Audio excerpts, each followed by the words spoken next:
Toastmasters, guests, possible family, VIP, superstars. I am so excited to speak to you today. Today, this is probably one of my most important messages that I've ever delivered in Toastmasters. This subject is a subject that I always find the opportunity to talk about. I've been asked to speak at several places over the last year and a half. And every single time I try to work in this message of self-image. When I was asked to speak to the youth group in Savannah, I talked to them about self-image. I talked to them about how when they see these superstars and celebrities and these historic figures and they have all these attributes that they value, they have those same attributes as well, and they can develop their self-image to be great as well. When I talked to a couple churches this year, one church that in particular that I talked about the message of self-image. I talked about when they're starting this new walk, and they've developed this new image, they've developed this new walk, there are certain specific instances in this path that may try to take them off this walk and change their self-image. And their self-image that they have now should be what determines their future, not their past. When I talked to another group of business professionals, somebody called me up from my past company that was having an issue. I began to speak to them, and I realized very quickly it wasn't a matter of tactics or things that they were doing. It was all in their head. It was all their self-image. If they can't see themselves achieving a certain level, if they can't see themselves working with a certain type of client, they won't be able to. That's why I believe self-image is so important. Today, what I want to do is speak to you all about the 3 pillars that build up our self-image. When I talk about the first pillar, I'm talking about verbal programming. That's what we hear. That's what we hear from ourselves. That's what we hear from other people. Has anybody ever heard the saying, sticks and stones will break my bones, but words will never hurt me? That's a very popular saying, although I feel like that saying is BS. That's a bad saying. That's a bad saying. Because I've dealt with a lot of sticks and stones when I was younger. I used to climb up on trees, climb up all the way to the top of the tree. And one time the branch broke. I fell all the way down. I fell down a hill, hurt my shoulder, twisted my ankle, no broken bones. Another game, this is a little bit worse. I hope none of you have ever played this game. But there was a friend that would get us together. We would play a game where they would have a rock, and they would literally throw the rock up in the air. And the first person to run was the chicken. Still in that dangerous game, no broken bones, stitches, but no broken bones. That was a terrible game. I would say that in that saying, it emphasizes the sticks and the stones. I think the words are the most powerful thing of that. Because words have the power to create. Words have the power to heal. Words have the power to destroy. And I've heard very hurtful words before. With that, the verbal programming from that is what shapes our self-image. When I look at self-image and the verbal programming that we have and the power behind our words, I think of the words that we say to ourselves as well as almost like a GPS for our self-image. It programs where we're going to go. If we're constantly saying powerful things to ourselves, things such as, I am an honest person. I say that to myself. I am confident. I am a leader. If I'm always saying things like that to myself, and I have it as a GPS, that's guiding my path, that's guiding my walk. So when I come to a point where I make it to a decision in life to where a dishonest decision may look like it'll progress me forward, I'm right back on track. I'm right back on track to being honest because I say that I am honest, and that's my self-image that I've built up. If I'm back driving around down the road of life again, and I have a situation to where I may have to talk to somebody that I don't know, may have to enter a room with people that I don't know, I might not be familiar with. My confidence may be a little bit shallow. My GPS, my self-image puts me right back on track. And I say that I've said that I'm confident. I've built up my self-image to be a confident person. So that's what I do.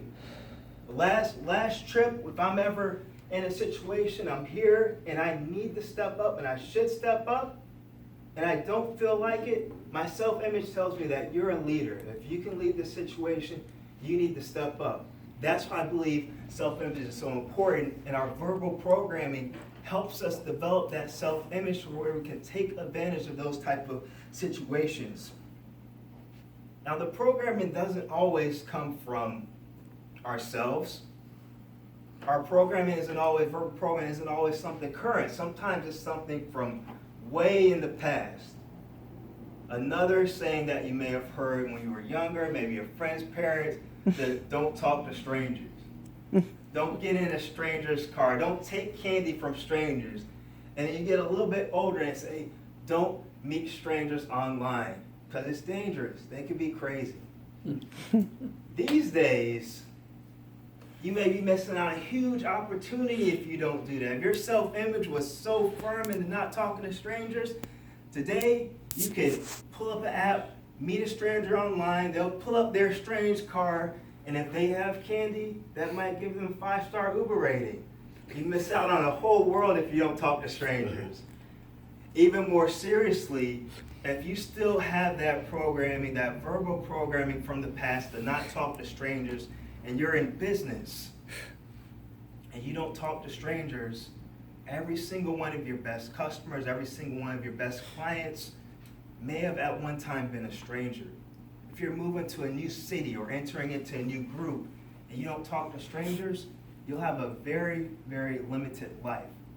So all of us have that verbal programming either from the past, current, or programming that may come to you from yourself that can either hurt or build up our self-image.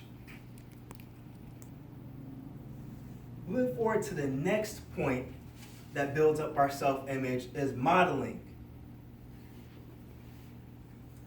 I was reminded of something this week when I was giving a speech at another club. I was asked to come up and answer a question. I gave an answer to the question, and they had several other people to give answers. At the end of the meeting, they said that my answer was the best. When I was reminded of somebody that I used to model in the past, I came up and I shook the president's hand. I posed for the picture, and somebody way in the back, I didn't even see them at first, they said, "All right, Kobe." I said, "Kobe?"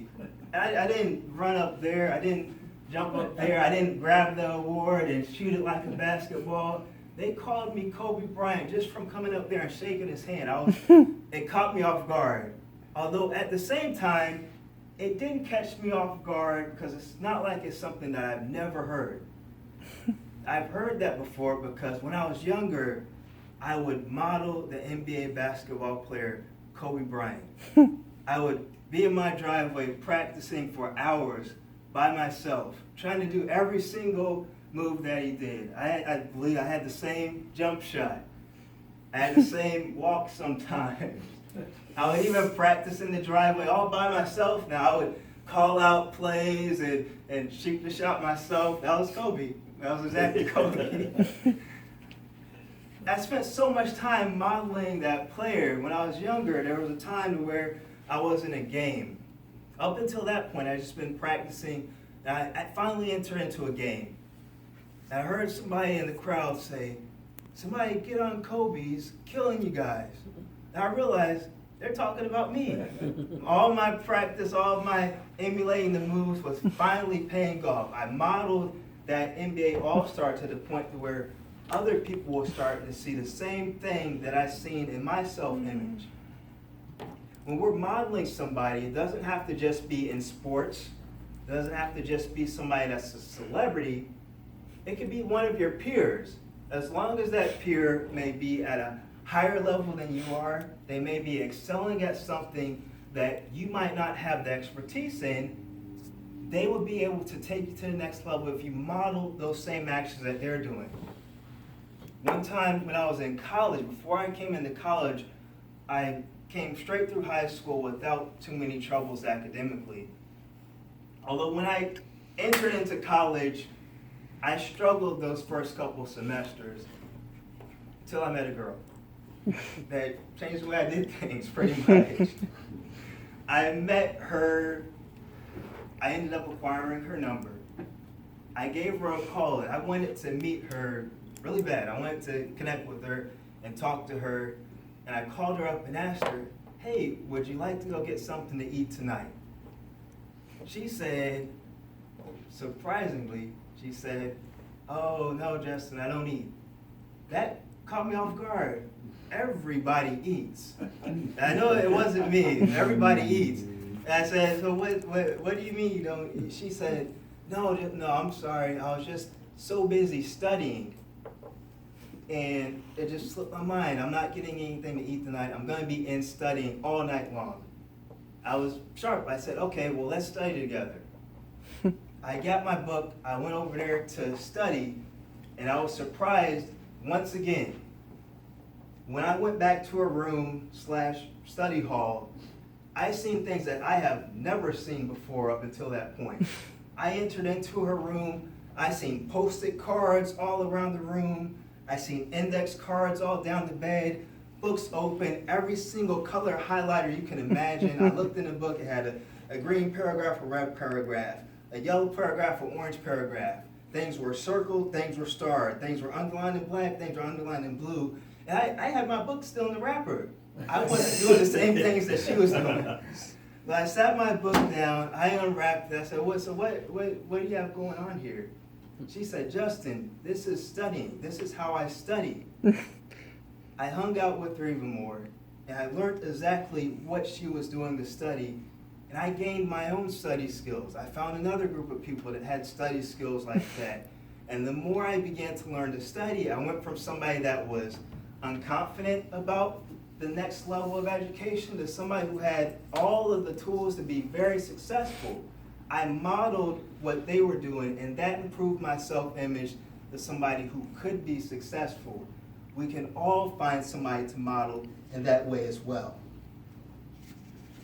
Now, as powerful as modeling is, as powerful as verbal programming is, there is still one more area of building up our self-image that I would like to speak about, which is our specific events.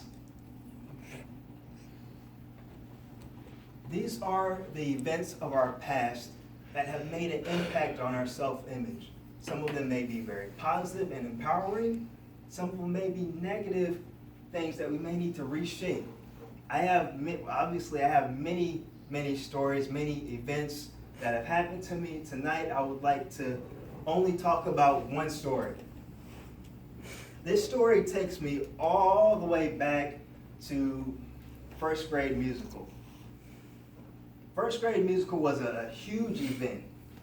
This was my first grade class to where they would have all of the students, all of the teachers, the whole community was invited out. There was even a whole church that was invited out to it. There would be hundreds and hundreds of people out there, and it was just our class. And surprisingly, they decided to pick one person to speak, and that one kid to speak was me. In front of the whole community, they asked me to speak. When I was asked to speak, I came out there. I didn't realize my shoes were untied a little bit. And before I got to the microphone, I tripped. And I tripped again. I fell all the way down to my face. I got up too quick, and my pants fell down in front of the whole school. Everybody was laughing. All the community was laughing. The whole church people were laughing at me. Everybody was laughing at me. And all of a sudden, the principal snatched me up and pulled me to the side and said, Justin, you're an embarrassment to the school. Oh. And then, boom, I woke up. Oh. That was the nightmare that I had the night before I was supposed to speak at the school musical. I was shook, to say the least. I woke up in a cold sweat. Parents didn't know what was wrong with me. I was shaking. I was messed up the whole day. I went to school, and I was, hey guys, don't talk to me. I got something on my mind. I'm thinking about something. And that whole day, I was trying to find out how I can get out of this, how I could call in sick, and I thought about it. I was just at school, that might not work out. I didn't know what to do. I was very, very fearful of going up there and speaking. Finally, I made it to that point. I took my time. I wore shoes without strings, so I cut that out. I walked up there very slowly. I grabbed the mic. I introduced my class. I said a prayer. I said, enjoy the show. Everybody loved it. Everybody clapped. They were very, very supportive of it. That instance is an example of a specific event that shaped my self-image. When that thing happened to me, I had the feeling of being extremely afraid. Going to do something, doing it successfully, and ended up having everything end up okay. We all have events like that where we were very afraid to do something, and we ended up being successful at it, and we ended up being okay. Those events build up our self-image. What type of event do you need to dig up from your past? Hopefully you don't have to go all the way to the first grade like me, but there has to be something that happened in your past that has built up your self-image, something that allows you to think back on how you felt when you accomplished that, something that allows you to move forward. I use so many different personal examples because I want you to find something that builds up your self-image, something that you can share with somebody else to help them build up their self-image, whether it be verbal programming, whether it be something that they can model to achieve the results, or whether it be a specific event that somebody or yourself needs to pull up. Because I know that words have so much power in shaping our self-image. And I know that we all have something or somebody that we can model right now, right here today. And if you're in this room, I know that you're a leader, and I know that there are probably people out there modeling you as well. And I know that we all have some type of event in the past, something that was a challenge, something that we had to work through, something that we had to really push through to be successful at, a challenge that could have been a roadblock, although we pushed through and turned it into a building block. A building block for every single achievement that you see yourself accomplishing in the future. Madam Toastmaster.